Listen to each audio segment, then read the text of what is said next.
Nada em sua vida pode mudar até que você mude o seu pensamento aqui na sua cabeça. Muitos problemas estão relacionados ao nosso pensamento. A Bíblia diz como um cão que retorna ao próprio vômito. É por isso que precisamos desviar não só dos maus caminhos, precisamos também mudar o nosso pensamento. Paulo coloca assim: não vos conformeis, mas transformai-vos pelo quê? Renovação, não remoção. Eu amo que Efésios diz que Deus, Paulo falava à igreja a respeito da oração. Ele diz que Deus planeja para nós, que Ele pode fazer infinitamente além de tudo que pedimos ou pensamos. Deus não é limitado, nós somos, mas Deus não é.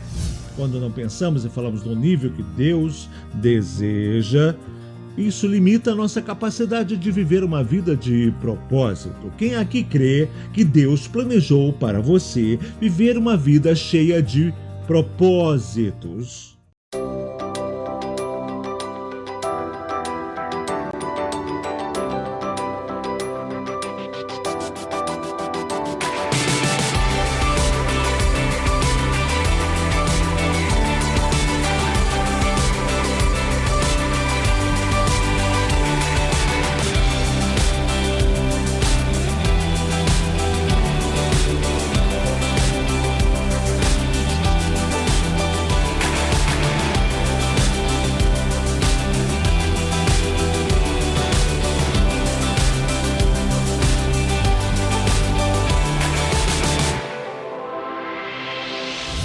Amém e amém.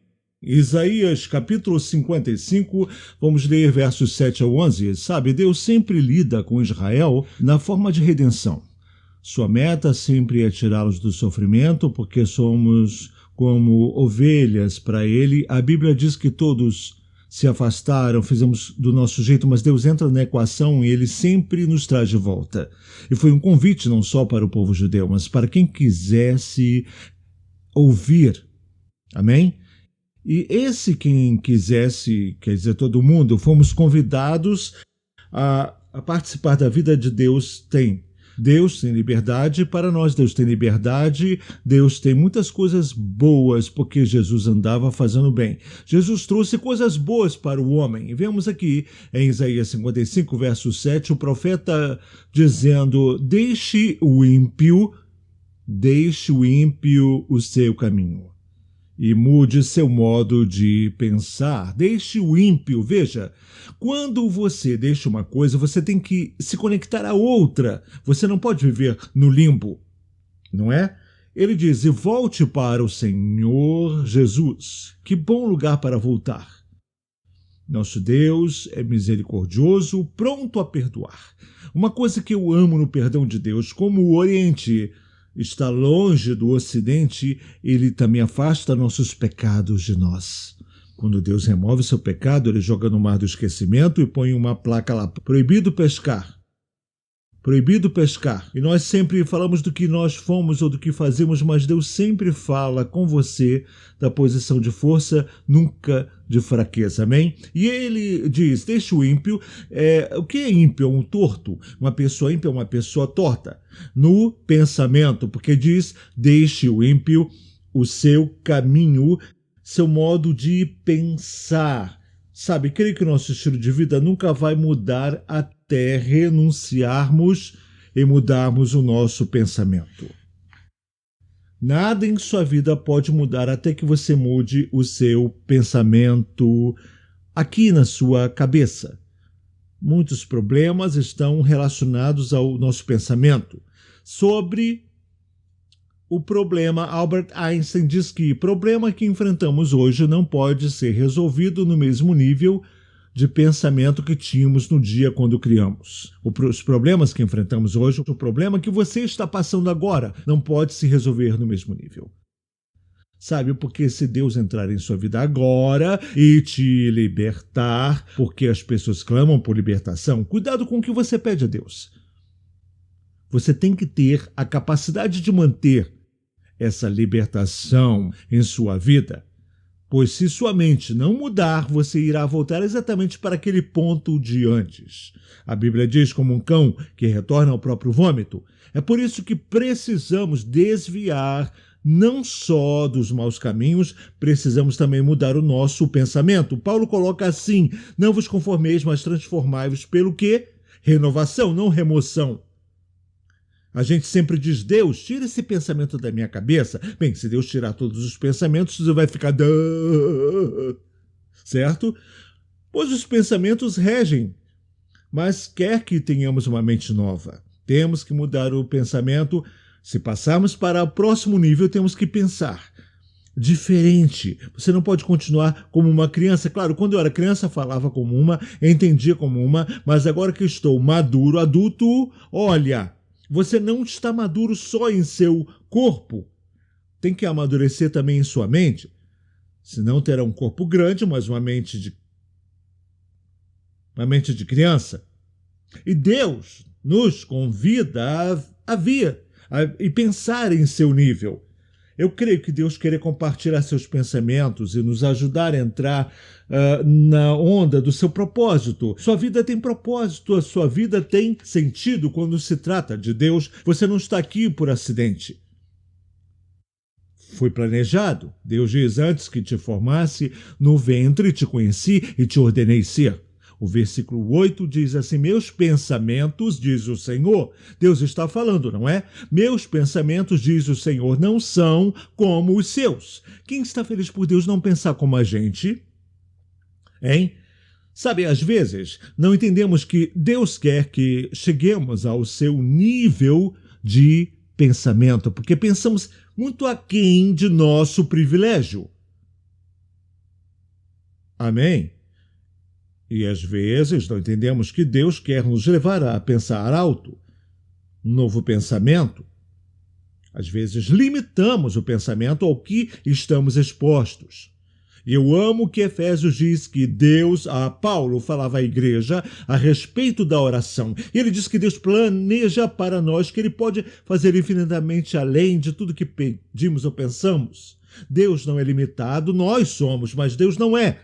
Amém? E ele diz: meus pensamentos, diz o Senhor, não são como os seus, e meus caminhos são diferentes dos seus.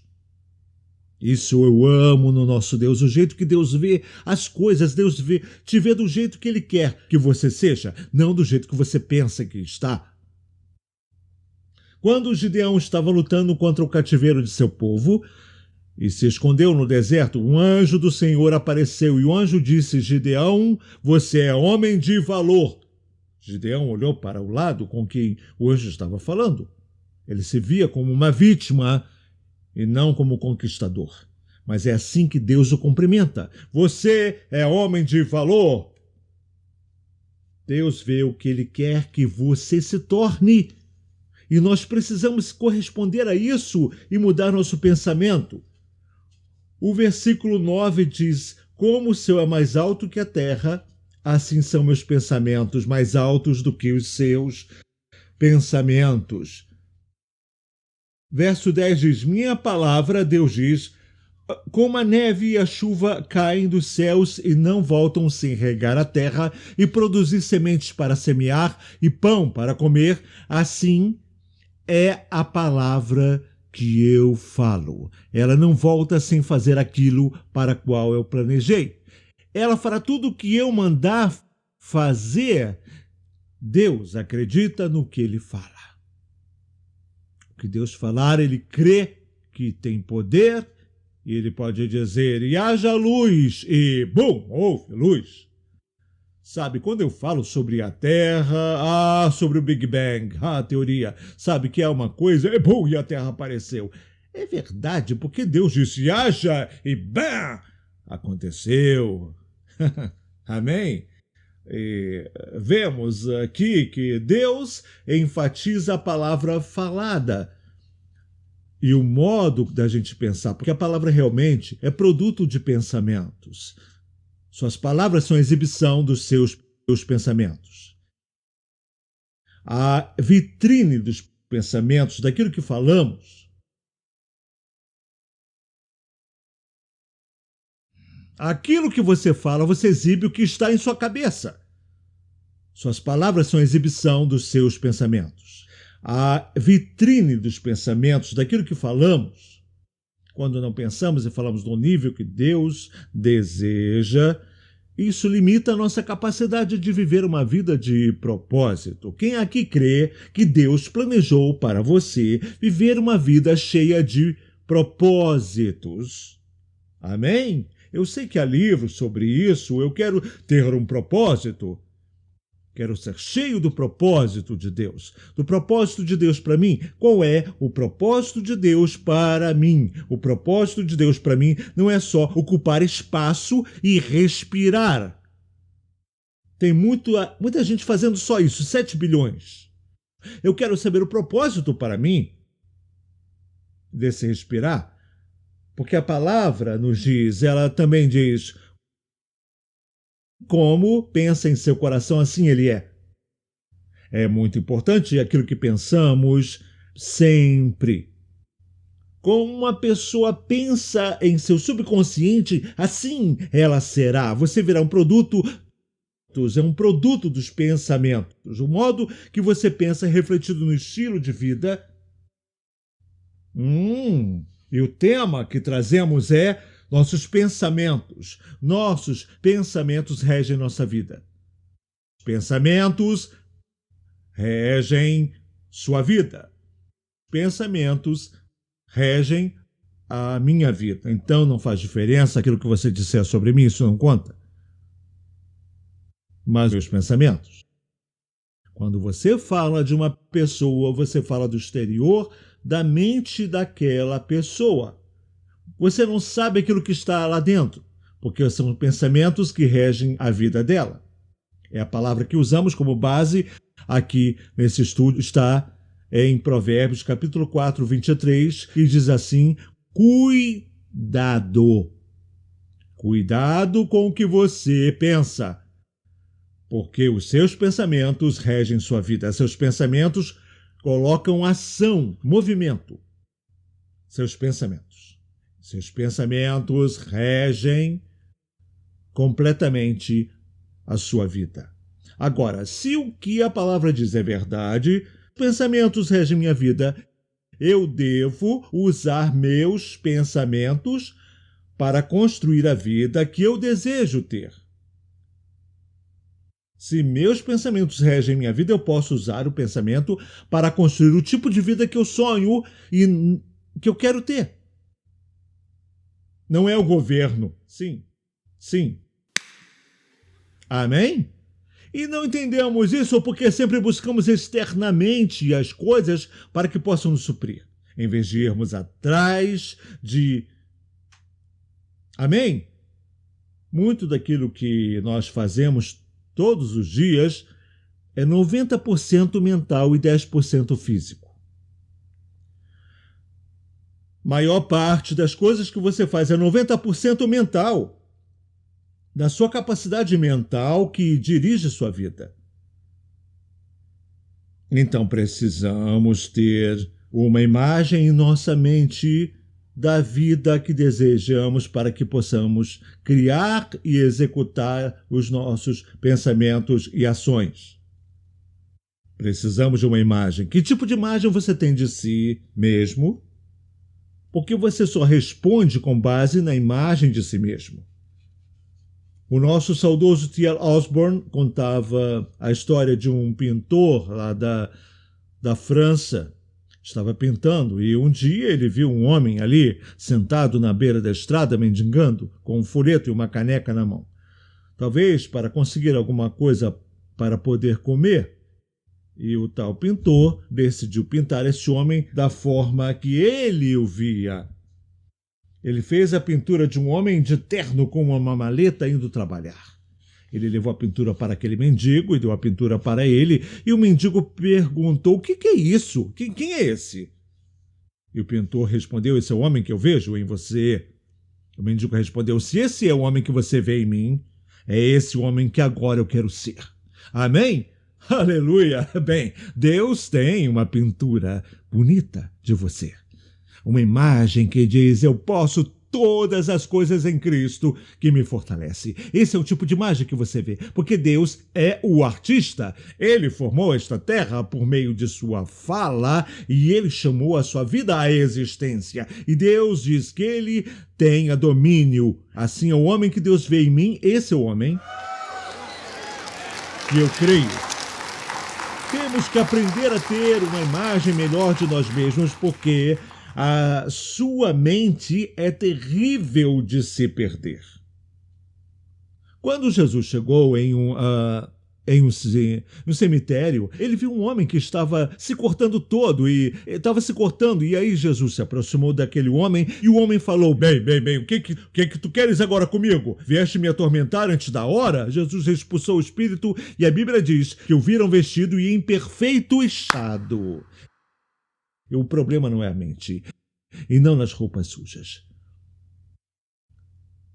Não estava em sua condição externa, mas acontecia em sua mente. Se você endireitar o seu interior, você endireita toda a sua vida.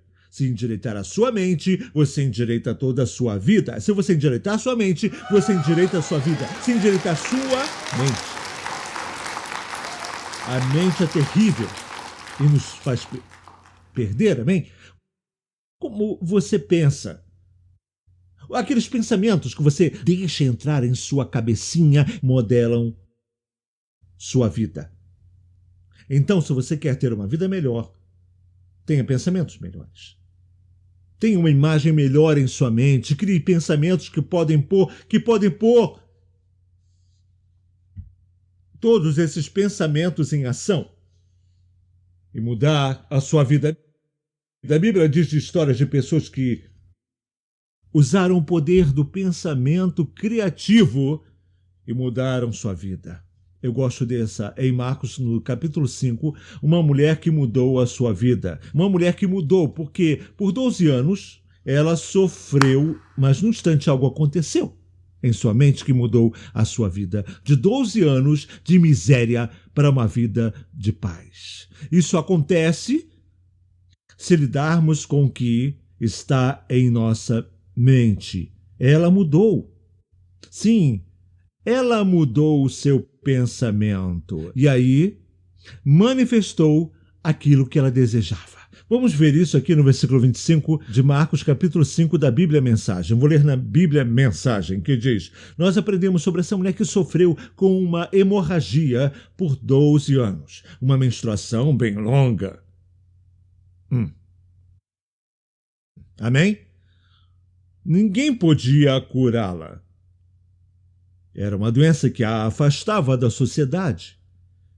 Mas a Bíblia diz, uma mulher que sofreu nessa condição hemorrágica por 12 anos. Você tem uma gripinha de 2 dias e acha que a vida acabou? Agora, essa mulher sofreu por 12 anos. Há quanto tempo você está sofrendo do que tem sofrido? Às vezes você pode ser condicionado pela situação de sua vida. Você passa a aceitar isso. É assim que a minha vida tem que ser. Não, foi o que você aceitou. Tudo que você tem em sua vida foi você que escolheu. Porque com uma ideia criativa você pode mudar tudo. Tendo pensamentos diferentes, sua vida vai em outra direção. E ela ficou pensando por 12 anos, não tinha cura para aquilo. E diz no versículo 26, uma longa lista de médicos havia cuidado daquela mulher. Então ela foi ao médico, ela foi à clínica, foi aqui e ali, ela tentou todo tipo de remédio para melhorar. Mas a Bíblia diz que ela piorou. Já tentou de tudo que sabia e pensou, parece que não vai melhorar. E você então pensou, sabe, essa é minha sina. Talvez, por acaso, talvez tenha muito a ver com o seu modo de pensar. Tem muito a ver com a maneira que você pensa sobre sua própria vida, sua situação. E aqui, os médicos a trataram, mas trataram de forma ruim, mal. Como fizeram? Levaram todo o seu dinheiro e a deixaram pior do que antes. Isso é uma maldade quando você está mal e pode fazer você piorar. Amém? E aqui você olha para essa mulher e pensa que não há mais jeito. Então você se resigna à sua circunstância. Você se resigna e aí você diz, então, ei, essa é meu karma, é minha sina, e não há nada que eu possa fazer a respeito. E quantas vezes você ouve muita gente dizer, não tem jeito para mim, é assim que eu sou desse jeito. Não, não. Você que aceitou assim. Uhum. Onde ou como sua vida estiver, você que aceitou isso. Não olhe para mim assim com essa cara. Eu falei a verdade, você sabe. Porque se você tiver uma visão diferente de si, isso vai mudar o modo de você se sentir. Não é? Você se vê de certo modo e aí você se corresponde àquilo. Mas diz aqui no versículo 27, ela ouviu falar sobre Jesus em algum lugar da equação, em algum lugar nos 12 anos. Depois de 12 anos, ela tentou de tudo até que alguém disse que havia um jeito para ela. Eu creio que há algo melhor para você, há algo melhor ainda. Tem que ter algo melhor na sua vida daquilo que você conhece. Sabe, vivemos a vida de um jeito, bem, eu tenho que ir trabalhar, eu preciso comer, eu tenho que dormir, eu tenho que voltar depois para o trabalho, eu tenho que comer. Quantas pessoas você conhece que fazem assim, acordam de manhã para trabalhar, trabalham o dia todo, odeiam a cada minuto do dia e voltam para casa? Se você tem um emprego e mal vê a hora de voltar, é porque você não gosta dele. Eu odeio férias. Hã? Eu disse isso semana passada. Você não diz. Você mal pode levantar para trabalhar, mas está de pé às 6 horas antes de ir para o aeroporto. Vai cedo para o aeroporto, 3 horas e meia antes, para não perder. Isso mostra o que você gosta também. Também. Creio que você pode fazer exatamente aquilo que você gosta. Todos podem fazer. E ela decidiu escutar. Tudo que ela escutou antes era negativo, era importante. Quem você ouve e o que você ouve. Porque nem todo mundo se interessa pelo seu bem-estar. As pessoas nunca te exaltam além dos seus próprios pensamentos. Então por que você perde tempo com quem não vai a lugar nenhum? Eu não tenho tempo para quem não vai a lugar nenhum. Se você não vai a lugar nenhum, não está qualificado para falar comigo. Mas se tem uma direção, fale comigo. Eu quero ouvir. Você fez o quê? Você esteve lá? Você esteve aonde? Eu sonho também ir para lá. Tá entendendo? Então, ela ouviu algo diferente. Você precisa ouvir algo diferente agora. Você precisa ouvir alguém que diga algo diferente e que vá te inspirar a querer fazer algo diferente. Eu oro a Deus hoje que eu possa te inspirar a fazer alguma coisa diferente daquilo que você tem feito em sua vida. Cuidado com aquilo que você ouve. Cuidado com o que pensa. Aqui diz que ela ouviu a respeito de Jesus.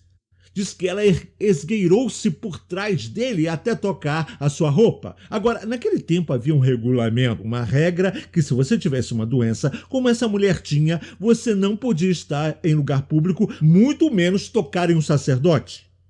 Seria apedrejada, mas ela correu todo esse risco com a própria vida. Eu gosto de quem se arrisca. Amém? Que não tem medo de correr risco. O que você tem a perder? Amém? Tá duro? O que você tem a perder? Lendo revista sobre gente rica? Isso acha incrível? Dura? Gente dura não quer ler livros que a façam crescer. A gente vê gente rica lendo livros de como ganhar mais dinheiro. Não pobre, não pobre. E o que você está errado? Está quieto nessa igreja hoje aqui. É um silêncio. É importante que você ouça, porque você não querá mais alto que os pensamentos em sua mente. Então, o que nós ouvimos, eu creio eu, determina o que pensamos. e o que fazemos. O que ouvimos determina o que pensamos e fazemos. O que você ouve determina o que você pensa e aquilo que você faz. O que você ouve determina aquilo que você pensa e o que você faz. O que você ouve, o que você vê, o que você olha, determina aquilo que pensa e aquilo que você faz. Se você olhar para a negatividade, vai querer falar sobre modo de coisa negativa. Se olhar para a sorte, você fala de sorte. Aquilo que você olhar, aquilo que você escolher ouvir, você vai corresponder. Amém? É por isso que é muito importante aquilo que você ouve. Essa mulher se recusou a se adaptar à expectativa fraca sobre ela. Ela estava confinada a uma condição, mas ela se recusou. Há certas coisas na vida que você tem que se recusar. Você tem que dizer, me recuso a ser pobre, me recuso a ficar doente, eu me recuso a ficar doente até você ficar cansado de ficar cansado. Amém? Olha, quantas aqui sabem que quando a coisa começa a acontecer aí fica sério? Quando você leva a sua vida a sério, ela fica sério. Agora chega, já deu. Eu estava por aqui, acabou. Chega, parou. Veja o que acontece, a coisa começa a agitar para você. Até você ficar sério, nada muda. Tá entendendo?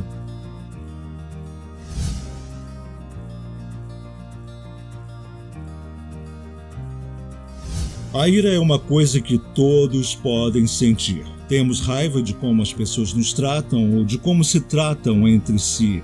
Ou temos raiva porque fomos demitidos, temos raiva porque não é do nosso jeito. E é daí que vem a ira. A ira vem de uma parte egoísta dentro de nós. Se você voltar lá nas Escrituras e ler em Gênesis, no capítulo 4, quando Caim e Abel trazem um sacrifício ao Senhor, o sacrifício de Caim foi rejeitado e o que aconteceu? Ele teve raiva. O que Deus disse para Caim? Ele disse, Caim, o pecado está à tua porta e você deve fazer o quê? Dominá-lo.